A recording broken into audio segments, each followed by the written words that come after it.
Matthieu chapitre 2. Voici de quelle manière arriva la naissance de Jésus.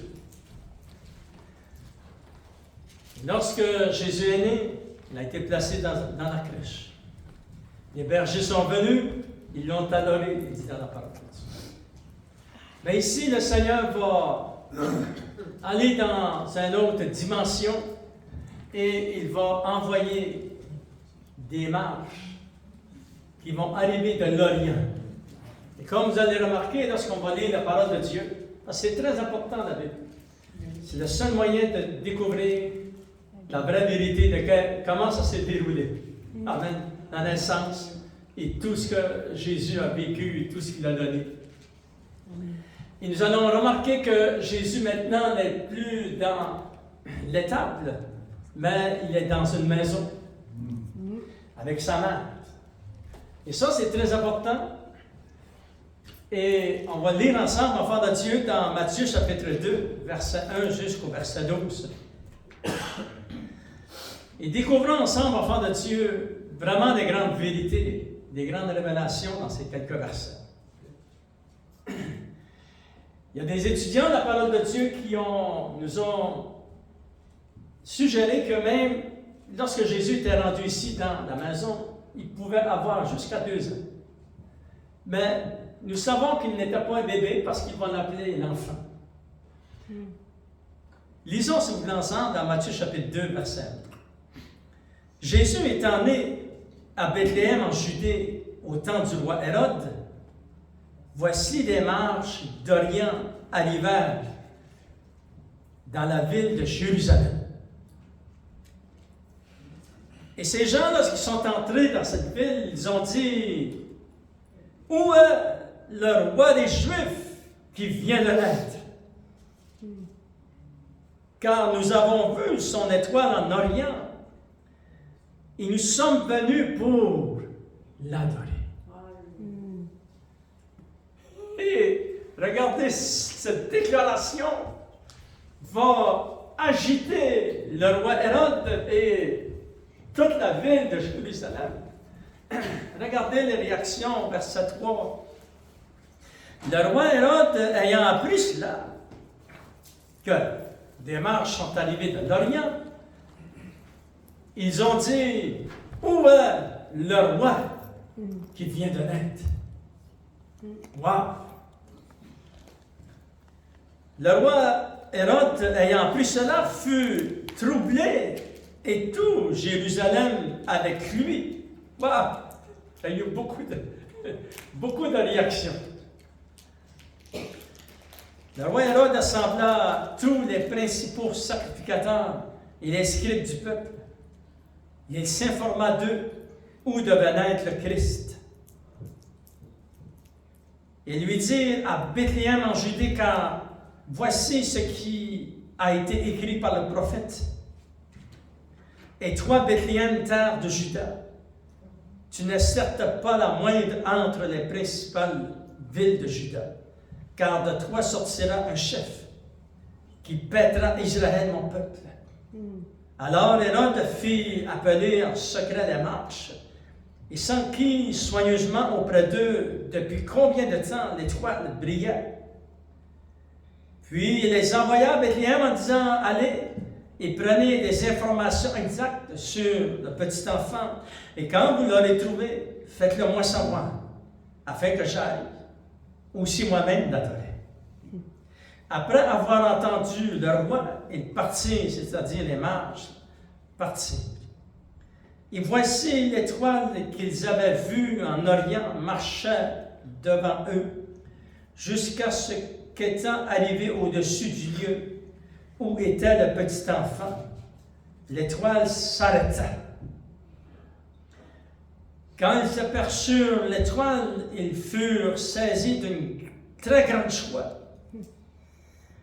Ils entrèrent dans la maison, virent le petit enfant avec Marie, sa mère, se prosternèrent et l'adorèrent. Ils ouvrirent ensuite leur trésor. Ils lui offrirent en présent de l'or, de l'encens et de la myrrhe. puis divinement avertis en songe de ne pas retourner vers Hérode, ils regagnèrent leur pays par un autre chemin. Seigneur, nous te remercions parce que nous avons les Saintes Écritures qui peuvent nous enseigner la vérité. Je te remercie pour ton peuple. Je te demande de nous donner des révélations fraîches. Et au nom de Jésus, nous t'avons prié. Amen. Lui soit la gloire. La parole de Dieu nous déclare dans quelle ville Jésus est né, dans quelle ville il a été élevé, qui était son père et qui était sa mère. Nous savons que Jésus, l'ange va déclarer aux bergers, il va leur dire, j'ai une bonne nouvelle pour vous, c'est que dans la ville de David, aujourd'hui, il est né le Sauveur. Et nous savons que Jésus est né Sauveur.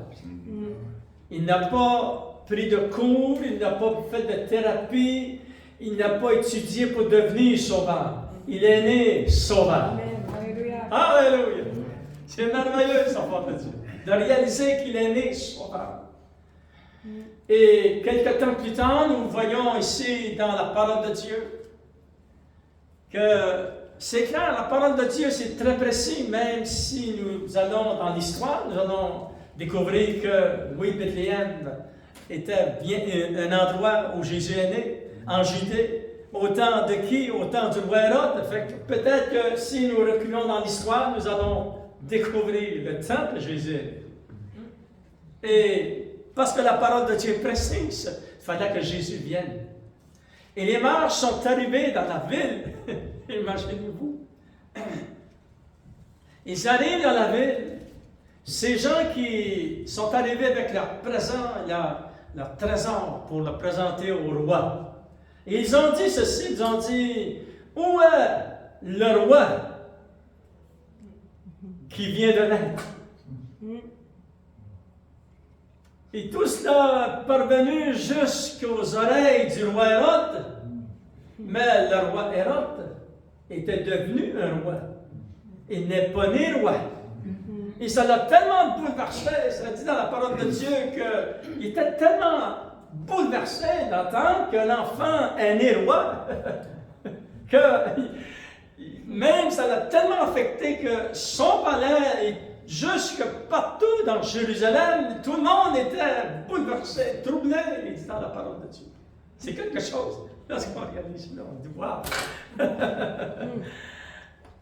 Et oui, Jésus est né roi. Alléluia. Il est votre roi. Il est mon roi. Alléluia. Et bientôt, le roi des rois revient, enfant de Dieu. Alléluia.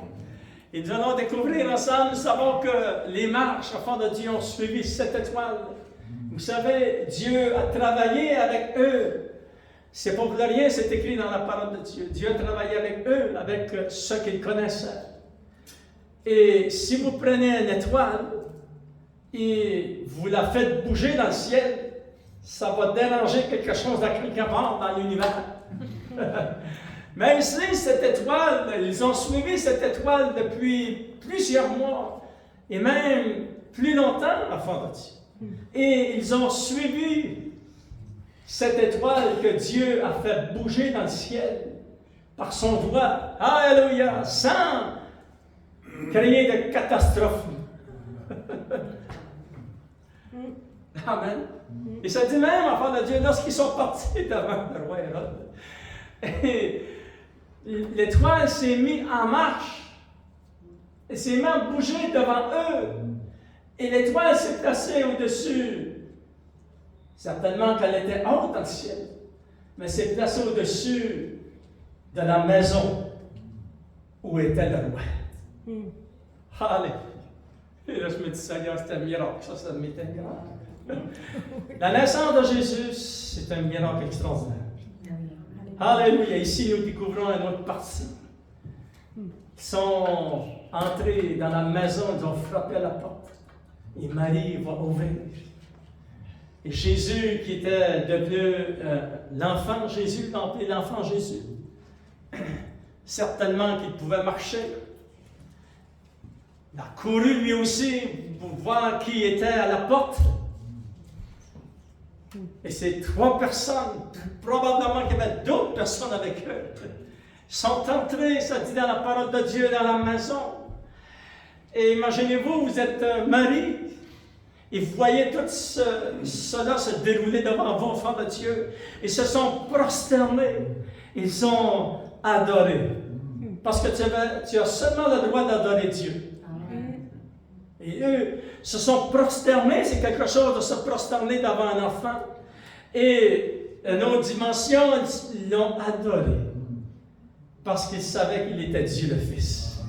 Ouh, alléluia! Quel miracle extraordinaire! Et lorsque Jésus est né, il était la journée qu'il est né, le temps qu'il a été sur la terre, c'était précis, c'était dirigé par Dieu. Il ne pouvait pas naître une autre journée plus tard ou une journée avant. Il fallait qu'il vienne cette journée. Alléluia! C'est comme lorsqu'il était à Golgotha. Tout était précis, cédulé d'avance, prédestiné avant la fondation du monde. Wow! C'est puissant. Il s'est dit que les marches ont distribué leur présent. Parce que lorsque tu rencontres un roi, tu vas distribuer tes présents devant le roi. Ils lui ont donné de l'or qui symbolisait qu'il était roi. Alléluia! Jésus est né roi, enfant de Dieu. L'encens symbolisait sa divinité. C'est-à-dire, lorsqu'ils se sont prosternés, qu'ils l'ont adoré, ils déclaraient enfant de Dieu. Et plus l'encens déclarait qu'il était Dieu le Fils. Et la myrrhe. Nous savons que la myrrhe est symbolique de la croix de Golgotha. De la croix de Golgotha où il a donné sa vie. Et les anges l'ont proclamé. Les marches l'ont proclamé. Gloire au Seigneur. Alléluia. Et nous allons regarder, enfants de Dieu, 3 témoignages très puissants dans la parole de Dieu qui ont approuvé que Jésus était roi, que Jésus est né roi. Alléluia. Et c'est très important pour nous de savoir que Jésus est né roi. Parce que c'est le roi des rois qui revient. Il va diriger, ça dit dans la parole de Dieu, et il sera roi de toute la terre. Alléluia! Et on a besoin. Amen. Alléluia. Dieu, enfant de Dieu, est né roi. Gloire au Seigneur. Premier témoignage qui appartient à la plus grande autorité, c'est Dieu le Père. Dieu le Père va approuver la naissance de son Fils. Il va le déclarer, puis il l'a déclaré beaucoup d'années avant. Parce que seulement Dieu, vous savez, lorsque le Père a déclaré que son Fils allait venir, c'était une prophétie. Tout ce que Dieu dit, c'est prophétique. Maintenant, nous savons que les œuvres des ténèbres se sont mises en action pour empêcher la prophétie de s'accomplir. Mais il ne pouvait pas l'arrêter. Il n'a pas pu l'arrêter. Le Seigneur, enfant de Dieu, va travailler à travers les circonstances de ces gens 2000 ans avant nous. Même avant cela, parce que le Père a déclaré que Jésus était le roi. Regardez dans 2 Chroniques, chapitre 20, verset 6. Je vais vous donner, enfant de Dieu, c'est un verset merveilleux. C'est le roi qui prie cette prière à cette époque. Mais en même temps, Dieu va parler à travers sa bouche pour proclamer la venue vraiment du roi, par excellence. Nous savons que c'est Jésus. Amen. Il va dire ceci. Il dit, Éternel Dieu de notre Père, n'es-tu pas Dieu dans les cieux? Et n'est-ce pas toi qui domines sur tous les royaumes des nations? N'a-t-il pas dans ta main la force et la puissance?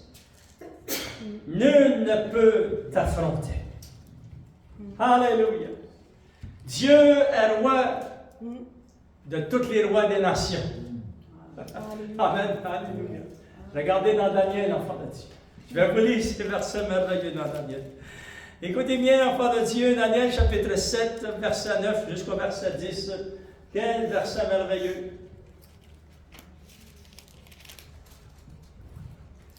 Nous savons que le livre de Daniel, parce que nous sommes proches du retour du Seigneur, nous sommes dans les derniers jours, nous savons que ce livre est devenu plus clair pour l'Église du Seigneur.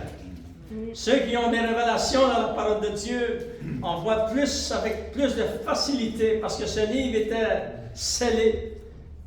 Le prophète avait dit, tu vas sceller ce livre. L'ange a dit au prophète, tu vas sceller ce livre jusqu'au temps de la fin. Mais nous sommes aujourd'hui au temps de la fin. Et nous savons que le livre de Daniel est un livre qui est révélé puissamment aujourd'hui. Il est dit dans Daniel chapitre 7, regardez au verset 9 et au verset 10, il est dit ceci. Je regardais pendant que l'on plaçait des trônes. C'est le prophète Daniel qui a eu cette vision. Il dit, et l'ancien des jours s'assit sur le trône. Ça, c'est Dieu le Père. Son vêtement était blanc comme la neige, et les cheveux de sa tête étaient comme de la laine pure. Son trône était comme des flammes de feu, et les roues comme un feu ardent. Un fleuve de feu coulait et sortait de devant lui. 1000 milliers le servaient, 10 000 millions se tenaient en sa présence. Et les juges s'assirent, et les livres furent ouverts. Et regardez au verset 13, enfant de Dieu. Je regardais pendant mes visions nocturnes, et voici, sur les nuées des cieux arriva quelqu'un de semblable à un fils de l'homme. Et nous savons que c'est Jésus.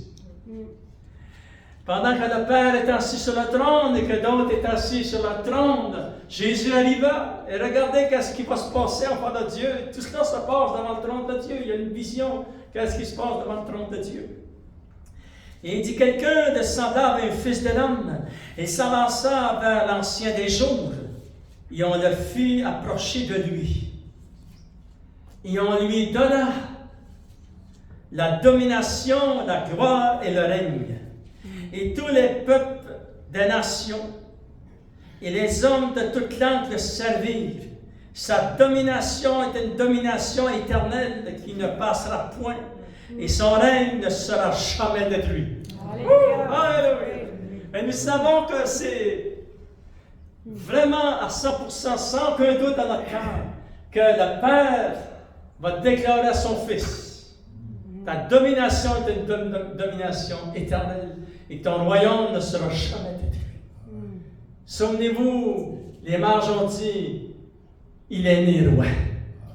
Votre sauveur est roi. Le Père l'a confirmé en forme de Dieu. Et lorsque Jésus est né, il est dit que l'ange va déclarer à Marie,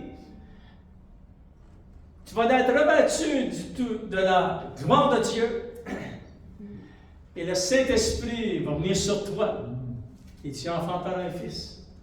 Tu vas lui donner le nom de Jésus. Ils ne sont pas trompés, c'est un fils. Alléluia! Dieu est bon, enfant de Dieu.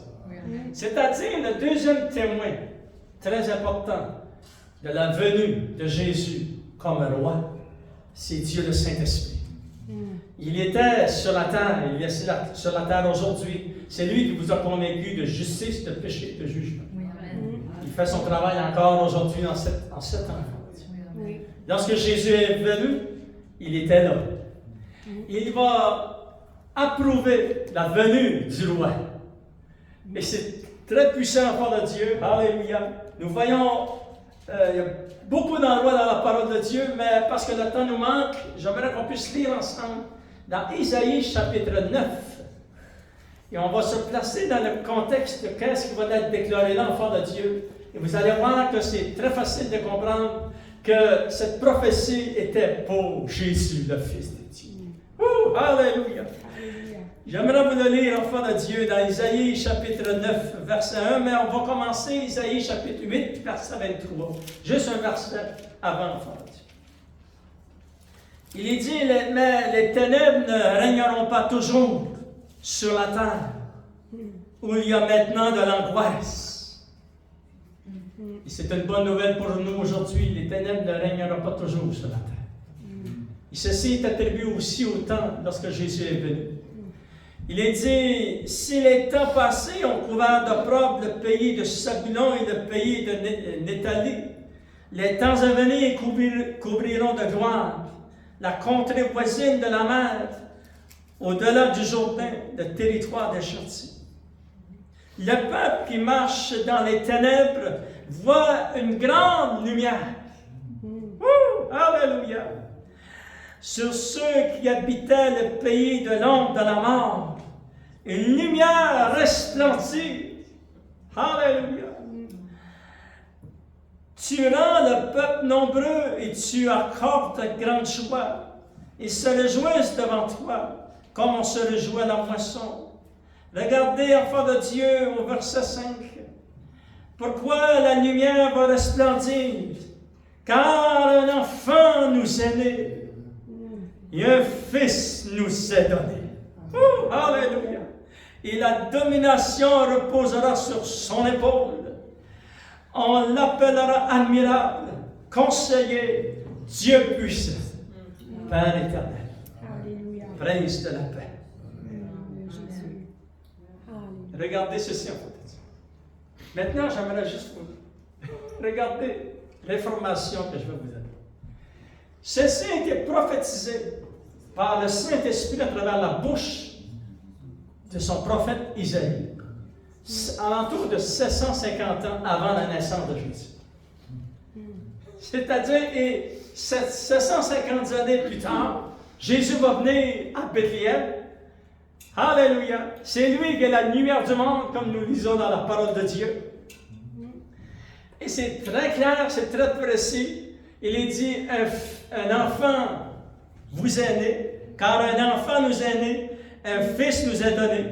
Et la domination reposera sur son épaule. On va l'appeler admirable, conseiller, Dieu puissant. Alléluia! Ça décrit le Fils de Dieu. Ça décrit la naissance de notre roi, de notre sauveur. Alléluia. Oui, Jésus. Et regardez, enfant de Dieu, au verset 6. Alléluia. Parce que vous savez, entre un verset et un autre verset, il peut y avoir beaucoup d'années. Mais lorsqu'on va lire le verset 6, ici, entre le verset 5 et le verset 6, il peut y avoir, nous savons que ça va se réaliser, le verset 6, et ce n'est pas encore réalisé. C'est-à-dire qu'il y a au moins 2000 ans d'histoire. Voyez-vous? On va le lire ensemble, parce que là, ça va parler du roi. Alléluia! Jésus, le roi des rois. Il est dit ceci, enfant de Dieu. Qu'est-ce qu'il va faire, cet enfant qui est né, il y a maintenant 2000 quelques années? Il va donner à l'empire de l'accroissement et une paix sans fin au trône de David et à son royaume. Il va affermir le trône de David et le soutenir par le droit et par la justice. Dès maintenant et à toujours, voilà ce que fera le zèle de l'Éternel des armées. Alléluia!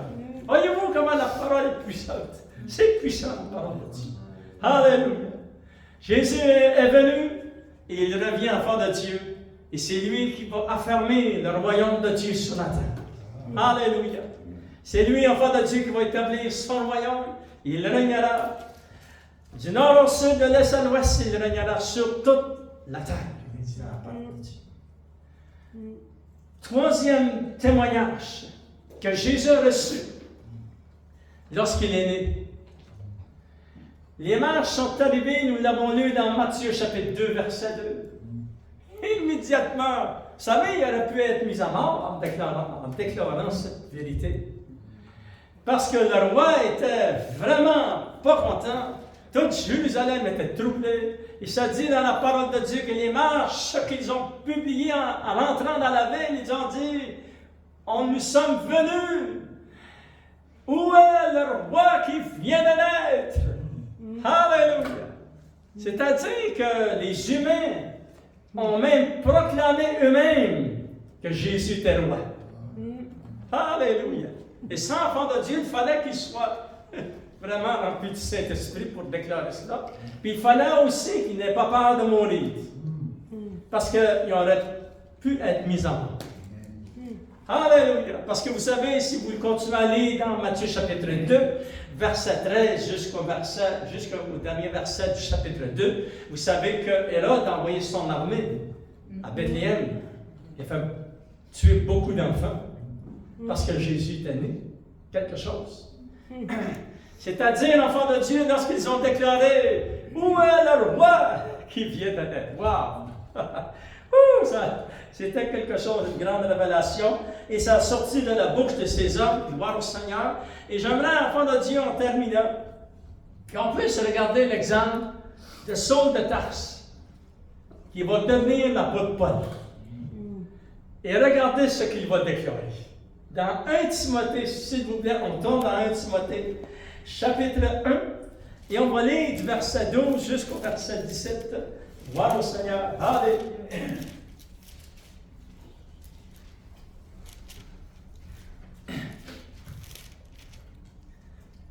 Alléluia. Vous savez, vous allez célébrer la naissance de Jésus en Saint-Noël. Et vous allez avoir la conviction que vous faites la bonne chose. Amen. Alléluia. On se rend compte en famille. Les enfants viennent, gloire au Seigneur, les petits-enfants, alléluia. Et c'est une joie, mais de savoir surtout que nous célébrons la naissance du Sauveur et du Roi des Rois. Regardez ce que Paul va dire. Dans 1 Timothée chapitre 1, verset 12. Il dit, je rends grâce à celui qui m'a fortifié. Comment s'appelle-t-il? Il l'appelle à Jésus-Christ notre Seigneur. Jésus l'avait fortifié. Il dit, de ce qu'il m'a jugé fidèle en m'établissant dans le ministère. Moi qui étais auparavant un blasphémateur, un persécuteur, un homme violent, mais j'ai obtenu miséricorde. Parce que j'agissais par ignorance dans l'incrédulité. Et la grâce de notre Seigneur a surabondé avec la foi et la charité qui est en Jésus-Christ. C'est une parole certaine et entièrement digne d'être reçue que Jésus-Christ est venu dans le monde. Voyez-vous? Vous avez une pleine confiance. Vous pouvez placer votre foi. Jésus est venu. Alléluia. On va le relire, verset 15. C'est une parole certaine et entièrement digne d'être reçue que Jésus-Christ est venu dans le monde pour sauver les pécheurs. Donc, je suis le premier. Mais j'ai obtenu miséricorde afin que Jésus-Christ fit voir en moi le premier toute sa longanimité pour que je servisse d'exemple à ceux qui croiraient en lui pour la vie éternelle. Alléluia. Oui. Si Dieu était capable de sauver Saul de Tarse, vous êtes sauvés. Amen. Et nous savons qu'il a été sauvé. Alléluia. Que Dieu a changé son nom. Il est devenu l'apôtre. Gloire au Seigneur. C'est une parole certaine et entièrement digne d'être reçue. Placez votre foi sur la parole de Dieu. Et verset 17, il dit ceci. Regardez qu'est-ce qu'il va déclarer. Sous l'inspiration du Saint-Esprit, mais il le déclare. C'est très important ce qu'un être humain dit. Il dit, ô roi des siècles, immortel, invisible, seul Dieu, soit honneur et gloire au siècle des siècles. Et tout le peuple de Dieu dit, Amen. Alléluia. Lèvons-nous sous le ensemble en Dieu. Donnez une bonne minute d'applaudissement, Seigneur. Il est roi. Alléluia. Oh Dieu de gloire, combien tu es bon. Nous avons vu que le Père a approuvé ta venue, le Saint-Esprit a approuvé ta venue, et les hommes l'ont déclaré de leur bouche. Alléluia. Ô roi de gloire, ô roi des siècles, tu es immortel, Seigneur. Invisible, Seigneur. Tu es le seul Dieu. C'est puissant, ça part de Dieu. À toi soit l'honneur, la gloire au siècle des siècles. Seigneur, on te remercie du privilège que tu nous donnes ce matin de recevoir les révélations de la parole de Dieu. Seigneur, nous célébrons la plus belle et la plus grande des naissances. Demande de bénir ton Église et bénir ton peuple, Seigneur, oh Dieu. Et merci, Seigneur, oh Dieu. Vraiment, nous l'avons chanté. La plus belle nuit du monde, c'est la nuit, Seigneur. C'est la chose que tu es venu, Seigneur. Oui, Jésus. Alléluia. Les anges l'ont proclamé. Ils ont chanté, le ciel était rempli d'anges. Dans Luc, il nous l'a dit, enfants de Dieu. Ils ont crié Hosanna, Hosanna. Alléluia, Jésus venait de naître. Quelle célébration merveilleuse. Et quelle grande victoire, Seigneur, pour nous, Seigneur. On te donne toute l'honneur, la gloire et la puissance. Et Seigneur, nous prions pour tes enfants, ton peuple, Seigneur, que tu puisses les bénir abondamment, Seigneur, oh Dieu. Et merci pour ce temps que nous avons en famille, parce que les prochains jours, prochaines semaines, nous allons célébrer ta grandeur. Ta venue, Seigneur. Tu es né sauveur et tu es né roi. Bénis ton peuple et au nom de Jésus, nous t'avons prié. Amen. À lui